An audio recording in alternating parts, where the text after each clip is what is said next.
What it is, what it do, cyber world. It is your girl, Ash Brown. All right, this is the Ash Brown Uncensored podcast. This is the show that's unscripted. I may bring up some random stuff that happened in the week. I may bring up some random stuff I've seen on social media. You just don't know. So I've been having some pretty interesting conversations with friends and friends of friends and all that good stuff, getting caught up with people and trying to get back onto the social scene. That's been interesting, Atlanta. But I want to talk about today about how fragile the male ego can be. And this is not across the board. I'm not talking about all men. I am not generalizing. I am talking about some of y'all, though. Let that not be unheard. I am talking about some of the men that are out there. Now, some men are so threatened by a woman's success, by her potential, by what she can do, about what she has done, that they will purposely stunt their growth. What do I mean? They will put these women in these controlled environments where they control every variable in that environment, in that relationship, in that marriage, in that business partnership. They want to control every aspect of it because they know if others start to see the light that shines in that girl, that light that shines within her, she might take off. She may leave them behind. And they just couldn't deal with that. They just couldn't even just foster the thought, oh my gosh, she could leave me. So they will purposely do things to keep you in these controlling, these calculating, just unhealthy relationships because their ego is so fragile. They cannot fester the thought of that woman not being there for them, that woman moving on to clearly better waters. Talking about somebody today.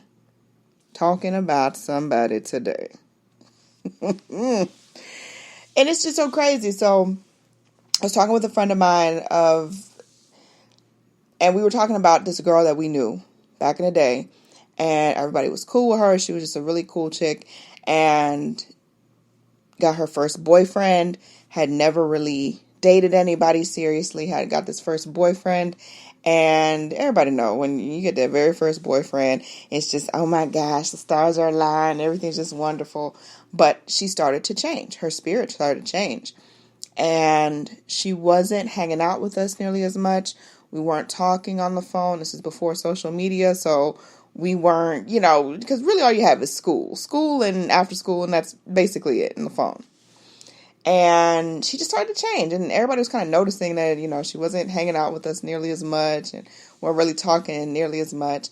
And when we did see her, it was all about this guy. Everything was about this guy. Oh, he's this. Oh, he's that. And blah, blah, blah, woo, woo, woo. Well, as time would go on, and typically we would hang out during like holidays and stuff. We would all do like a group session. Like if we had dates, we would all like have our dates at the spot at the place or whatever the case is. But she started to decline these invitations. And so we're like, okay, well, she got stuff going on and maybe she's got work or whatever the case is.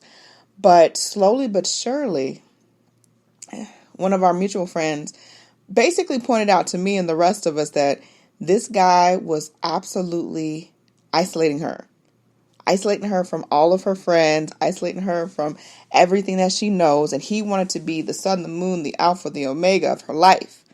And she was allowing it. Why? There could be a whole laundry list worth of reasons why. And long story short and to the point, she just stopped talking to us one day. She just stopped talking to everybody in the group, and we all knew what it was. Yeah, disappointed, yes, but not necessarily hurt. Yeah. And time went on, time would go on. This girl, let me tell you, I have a gift, y'all, that I can see things in people. And it's one of those gifts that clairvoyantly I can just pick up on. And this girl had a talent for fashion. She would come to my house sometimes and literally pair up clothes together combinations that in my head I would have never come up with, y'all. Never. I would have never come up with. She was always experimenting with cosmetology. She would have been really, really good as a cosmetologist, but she didn't believe in herself. The girl had talent. She would figure out ways of coloring her hair without having to deal with going to a salon and paying outrageous prices because, everybody's family can't afford that type of stuff. Everybody ain't able. So she was always experimenting, but she always experimented right. And when I say she experimented right, meaning she would experiment and it would look like walking onto a red carpet somewhere. We'd be like, oh my gosh, girl, what did you do? Oh my God, that looks so, can you do my hair like that? Can you do my outfit like that? And so she always had this natural knack for fashion, makeup, hair, just all around women just taking care of themselves. She had a natural knack for it. Everybody ain't able. I know I'm not. I still follow the directions on the box. I still do. But as time would go on, we would hear little rumblings here and there about her and what she was up to. And after they had that first baby, that's it. That's essentially, it's not that your life is over. You just have to figure out how to navigate life with a child that needs you for everything. And so, again, they had a baby. Why? She didn't necessarily want the baby, from what I'm told. But he wanted the baby. Why did he want the baby, y'all? Control. Well, now I've gotten you pregnant, and now you're never going to get away from me. We're going to be dealing this life thing together. Why? Because now we have a child.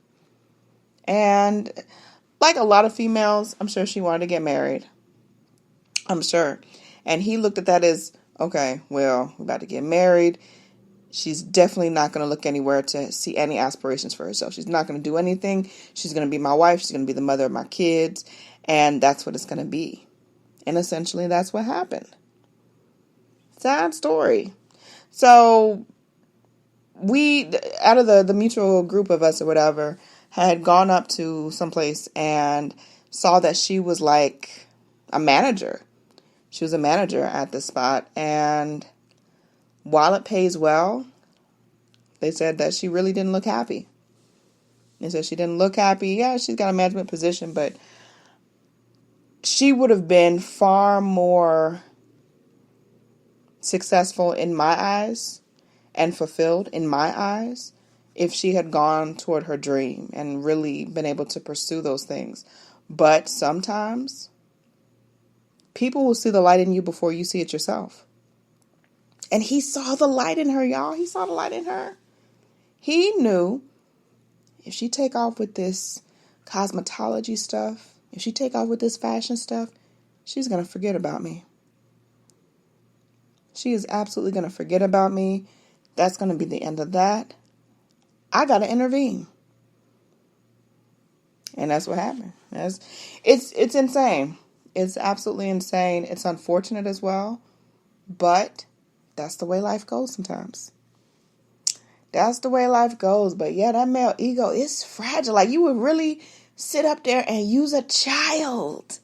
You'd use children to control a woman. You'd use marriage. You'd dangle it over her because you see what she's capable of doing. You see how far she can go. And you don't want her to go that far because in some aspect, it reflects how far you didn't go. I'm talking about somebody today, y'all. Y'all get me on here preaching. I'm talking to somebody on this Sunday. I'm talking about somebody. But I digress. It is what it is. But that's basically the story. So for all the males that are out there that aren't like that, I love y'all. Keep doing good. Put some good energy out there. Keep it going. Tell some of your brethren, the one that's talking crazy and acting funny to women, talk to them. Just take them to the side and, I don't know, bop them upside the head or something. Get some sense to their head. Anyways, I hope you guys have a great, fantabulous week. Talk to you later.